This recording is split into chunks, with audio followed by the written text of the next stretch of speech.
Let's start by talking about the threat of civil servants going on strike. So we learn this week that civil service unions want civil servants to go on strike for being forced back to the office.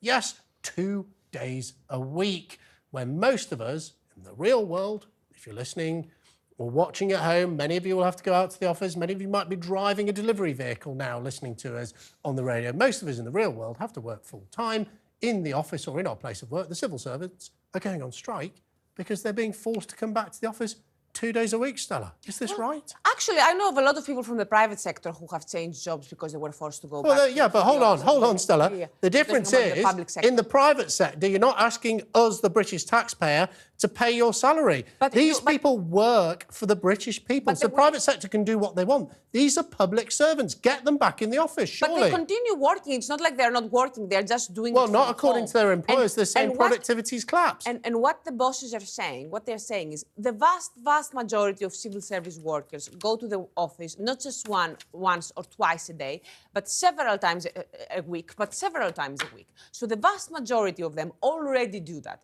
So you're probably talking about a handful of people who for whatever reason, have arranged their life in this way to mean that they cannot go back to work as many times as they're being asked to. Now, this could be... Well, apparently they're going to strike. This could be new mothers, people with families, people who could not afford Stella, but we've all got issues like this. We've all got issues like this. It doesn't mean that we can say, oh, sorry, my life's complicated, so I don't have to bother going to the office the rest of my life. That is not the real world. That is the problem with these civil servants. They need to get in the real world. Let me ask you this. If they're working from home, how are we going to know if they're on strike? Are they going to picket their own front doorstep? I'm only going to sit at home all day watching talkTV, something I'd recommend to all of you. Because I'm a civil servant, I never go to the office, I'm on strike. How can you go on strike if you work from home, Stella? If a civil servant is watching us, please can you call and give us your comment? We really want to know, or text. Stella, I do the call-out questions, not you, not you. I'm losing control. Maybe we'll go on strike.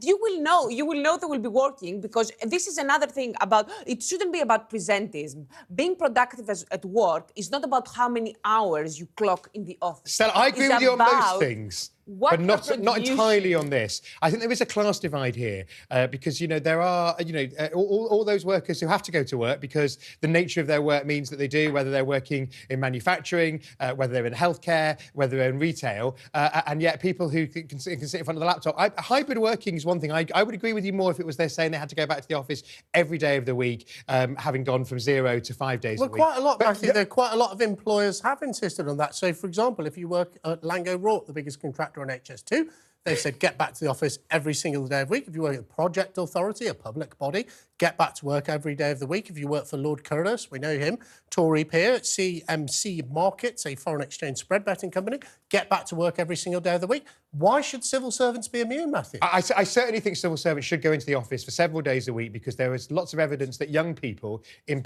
Several, yes. Yeah. Which is what this strike is about. The strike's about 2 days, so I am disagreeing with the strike. I'm agreeing with you, Jane. I think young people should be in the office as much as they can. This is my opinion, because I do think that it's better for their career. When you're earlier in your career, when you're a young person, you need to get used to being in an office and all of that. But when it comes to people who are older, especially people who have families, if we want people to have more families, we need to be okay with But lots of people with families have to go and work on the checkout. You can't work if you work in Aldi, Stella, or Asda stacking shelves. You can't stack shelves. Or eliminate all the options for prospective mothers. We probably need to leave our dear chums in the civil service. But here on talkTV, we come up with solutions. So let me try you one more solution. We solve the MP's pay rise, link it to economic growth. This is a recession, cut MP's pay and senior civil servants. Look, we can solve this civil servants working from home. Many civil servants get paid extra cash to work in central London. So my view is they no longer come into central London, take it away from them. It costs you and me and everyone money